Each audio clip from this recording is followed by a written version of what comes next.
So ಇದು inlet valve adapter. So ಇದಕ್ಕೆ fix ಮಾಡೋದಕ್ಕೆ ಒಂದು ಚಿಕ್ಕ ಸ್ಕ್ರೂ ಡ್ರೈವರು. ಸೊ ಅದೇ ಥರ ಇದು ಅಡ್ಯಾಪ್ಟರ್ ಇರುತ್ತೆ. ಫಿಕ್ಸ್ ಮಾಡೋದು ತೋರಿಸ್ಕೊಡ್ತೇವೆ. ಸೊ ಒಂದು ವೇಳೆ ನಿಮ್ಮ ಹತ್ರ ವಾಷಿಂಗ್ ಮಿಷಿನ್ ಟ್ಯಾಪ್ ಇಲ್ಲ ಅಂತಂದರೆ ಈ ಥರ ಸಿಂಕ್ ಟ್ಯಾಪಲ್ಲಿ ಕೂಡ ಕನೆಕ್ಟ್ ಮಾಡ್ಕೋಬೋದು ನೀವು. ಸೊ ಈ ಥರ ಇರುತ್ತೆ ಟ್ಯಾಪು. ಸೊ ಇದನ್ನು ಈ ಥರ ಓಪನ್ ಮಾಡ್ಕೊಳ್ಳಿ.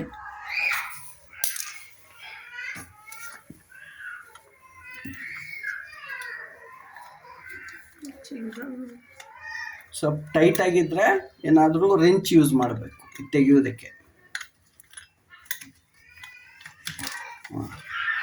ಇದು ಬರುತ್ತೆ. ಇದನ್ನು ನೀವು ಬೇಕು ಅಂತಂದರೆ 2 ವೇ ಟ್ಯಾಪ್ ಹಾಕೋಬೇಕು. ಸೊ ಒಂದು ಕನೆಕ್ಷನ್ನು ವಾಷಿಂಗ್ ಮಿಷಿನ್ಗೆ ಹೋಗುತ್ತೆ, ಇನ್ನೊಂದು ಕನೆಕ್ಷನ್ನು ಸಿಂಕಿಗೆ ಬರುತ್ತೆ. ಸೊ ಎಟ್ ಪ್ರೆಸೆಂಟ್ ಇದು ತೋರಿಸ್ಕೊಡ್ತೇನೆ ಯಾವ ಥರ ಫಿಕ್ಸ್ ಮಾಡಬೇಕು. ಫಸ್ಟು ಕೆಳಗಡೆದು ಲೂಸ್ ಮಾಡ್ಕೊಳ್ಳಿ ಈ ಥರ. ಆಮೇಲೆ ಎಲ್ಲ ನಟ್ಗಳನ್ನು ಆಚೆ ಕಡೆ ರಿಮೂವ್ ಮಾಡ್ಕೊಳ್ಳಿ ಹಿಂದ್ಗಡೆ. ನೆಕ್ಸ್ಟು ಈ ಥರ ಇಡಬೇಕು.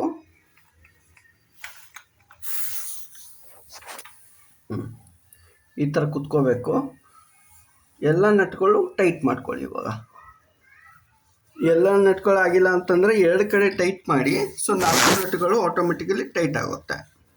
ಸೊ ನಿಮ್ಮ ಹತ್ರ ಸ್ಟಾರ್ ಸ್ಕ್ರೂ ಡ್ರೈವರ್ ಇರಬೇಕು. ಸ್ಟಾರ್. ಸೊ ಮೇಲ್ಗಡೆ ಈ ಥರ ಒತ್ತಿ ಹಿಡ್ಕೊಂಡು ಈ ಥರ ನಿಧಾನವಾಗಿ ಟೈಟ್ ಮಾಡಿ.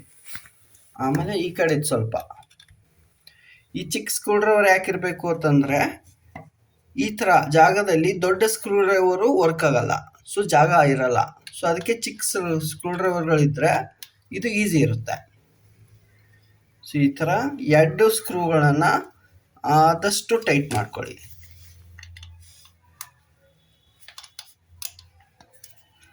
ಆಮೇಲೆ ಮೇಲ್ಗಡೆ ಇರೋದನ್ನು ಈ ಥರ ತಿರುಗಿಸಿ. ಟೈಟ್ ಆಗೋವರೆಗೂ ತಿರುಗಿಸ್ಬೇಕು.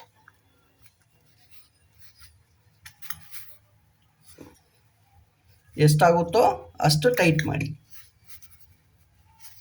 ಆವಾಗ ಲೀಕೇಜ್ ಬರಲ್ಲ. ಈ ಥರ ಇರಬೇಕು.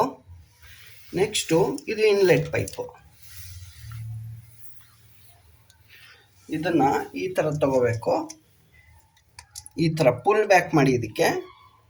ಆಮೇಲೆ ಈ ಥರ ಇಟ್ಬಿಟ್ಟು ಪ್ರೆಸ್ ಮಾಡಿ.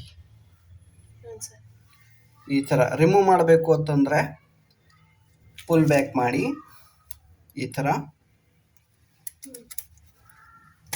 ಮೇಲೆತ್ತಿ. ಓಕೆ.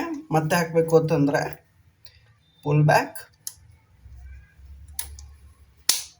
ಈ ಥರ ಕುತ್ಕೊಳ್ಳುತ್ತೆ. ಸೊ ಆಮೇಲೆ ಇವಾಗ ಟ್ಯಾಪ್ ಆನ್ ಮಾಡ್ಕೊಳ್ಳಿ. Okay, done. ಸೊ ಈ ಥರ ಇವಾಗ ಪೈಪ್ ಕನೆಕ್ಟ್ ಆಗಿದೆ. ಸೊ ಒಂದು ವೇಳೆ ನೀವು ವಾಷಿಂಗ್ ಮಿಷಿನ್ ದೂರ ಇಡೋದಿದ್ರೆ ಈ ಥರ ಎಕ್ಸ್ಟೆನ್ಷನ್ ಕೂಡ ಯೂಸ್ ಮಾಡ್ಬೋದು, ಅಥವಾ ಕಂಪ್ಲೀಟ್ 3 ಮೀಟರ್ ಪೈಪ್ ಕೂಡ ಯೂಸ್ ಮಾಡ್ಬೋದು. ಎಷ್ಟು ದೂರ ಇದೆ ಅಷ್ಟು ದೂರ ಈ ಥರ ಇರುತ್ತೆ. ಇದು ಟಾಪ್ ಲೋಡ್ ವಾಷಿಂಗ್ ಮಿಷಿನ್ನು. ಇದು ಪವರ್ ಸಾಕೆಟು. ಈ ಚಿಕ್ಕ ಮಿಷಿನ್ಗಳಿದ್ರೆ 5 amps ಸಾಕೆಟ್ ಸಾಕಾಗುತ್ತೆ. ಒಂದು ವೇಳೆ ಹೀಟರ್ ಬಿಲ್ಡಿನ್ ಇದ್ದರೆ ನಿಮಗೆ 15 amp ಸಾಕೆಟು ಯೂಸ್ ಮಾಡ್ಕೋಬೇಕು. ಟಿಕ್ ಅಂತಂದರೆ ಸೀರೆಗಳಿಗೆ ಆ ಥರ ಇದು ಯೂಸ್ ಮಾಡಬಹುದು. ಸೊ ಇದು ವಾಟರ್ ಲೆವೆಲು ಆಟೋಮೆಟಿಕ್ ಅದೇ ಡಿಪೆಂಡಿಂಗ್ ಅಪಾನ್ ಲೋಡ್ ಸ್ಕ್ಯಾನ್ ಮಾಡಿ ತಗೊಳುತ್ತೆ. ಒಂದು ವೇಳೆ ನೀವು ಸೆಟ್ ಮಾಡೋದಿದ್ರೆ ಈ ಥರ ಫುಲ್ ಕೂಡ ಇಟ್ಕೋಬೋದು, ಕ್ವಾರ್ಟರ್, ಹಾಫು, ಕ್ವಾರ್ಟರ್ ಕೂಡ ಇಟ್ಕೋಬೋದು. ಬಟ್ಟೆ ಕಡಿಮೆ ಇದೆ ಅಂತಂದರೆ ಕ್ವಾರ್ಟರ್ ಯೂಸ್ ಮಾಡಿ. ಒಂದು ವೇಳೆ ಬಟ್ಟೆ ಜಾಸ್ತಿ ಇದೆ ಅಂತಂದರೆ ಫುಲ್ಲು ಅಥವಾ ಹಾಫ್ ಯೂಸ್ ಮಾಡಿ. ಸೊ ಇದು ಸ್ಟಾರ್ಟು. ಬಟ್ಟೆ ನೀರು ತಗೊಳ್ತಾ ಇದೆ. ಸೊ ಇದು ಔಟ್ಲೆಟ್ ಕನೆಕ್ಷನ್. ಸೊ ಇದು ಔಟ್ಲೆಟ್ ಕನೆಕ್ಷನ್ ಕೂಡ ನಮ್ಮ ಹತ್ರ ಇವಾಗ ಚಿಕ್ಕದಿದೆ. ಸೊ ಆದರೆ ನಾನು ಬಿಡಬೇಕಾಗಿರೋದು ನೀರು ಗ್ರೌಂಡ್ ಲೆವೆಲಿಂದ ಕೆಳಗಡೆ, ಅಂದರೆ ನನ್ನ ಔಟ್ಲೆಟ್ಟು ದೂರ ಇದೆ. ಸೊ ಇವಾಗ ನಾನು ಔಟ್ಲೆಟ್ ಪೈಪ್ ಕೂಡ ಕನೆಕ್ಟ್ ಮಾಡ್ತೇನೆ.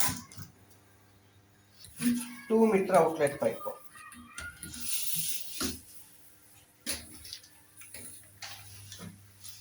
ಇದು ಔಟ್ಲೆಟ್ ಪೈಪ್ ಹಾಕೋದಕ್ಕೆ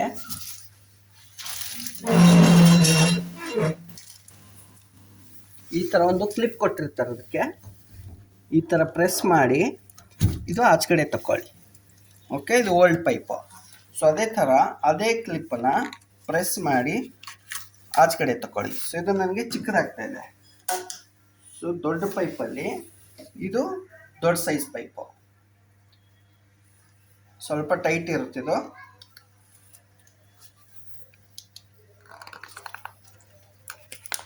ಈ ಥರ ಫುಲ್ ಫೋರ್ಸಿಂದ ಒತ್ಬಿಟ್ಟು ಹಿಂದ್ಗಡೆ ಇಡಿ ಫಸ್ಟು, ಆಮೇಲೆ ಇದರಲ್ಲಿ ಈ ಥರ ಸಿಗಿಸ್ಬೇಕು. ಓಕೆ, ಸಿಗಿಸಿ ಈ ಥರ ಇಟ್ಬಿಟ್ಟು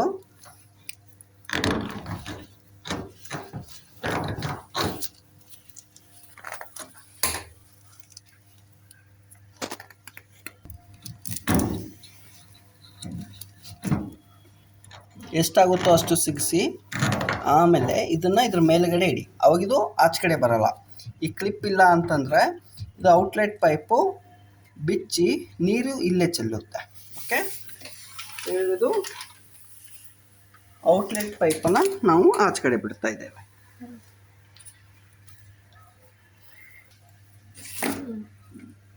ಸೊ ಈ ಥರ ಬಿಡ್ಬೋದು ನಾವು.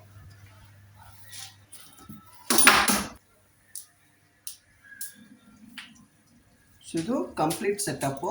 ಸೊ ಹಿಂದ್ಗಡೆ ನಿಮಗೆ ವಾಷಿಂಗ್ ಮಿಷಿನ್ ಇನ್ಸ್ಟಾಲೇಷನ್ನು ಬೆಂಗಳೂರಲ್ಲಿ ಬೇಕಿದ್ದರೆ ನಮಗೆ ಕಾಂಟ್ಯಾಕ್ಟ್ ಮಾಡಿ. ನಮ್ಮ ನಂಬರ್ ನಿಮಗೆ ವಾಟ್ಸಪ್ ನಂಬರು ನಿಮಗೆ ಅಟ್ಯಾಚ್ ಮಾಡಿರ್ತೇವೆ. Thank you.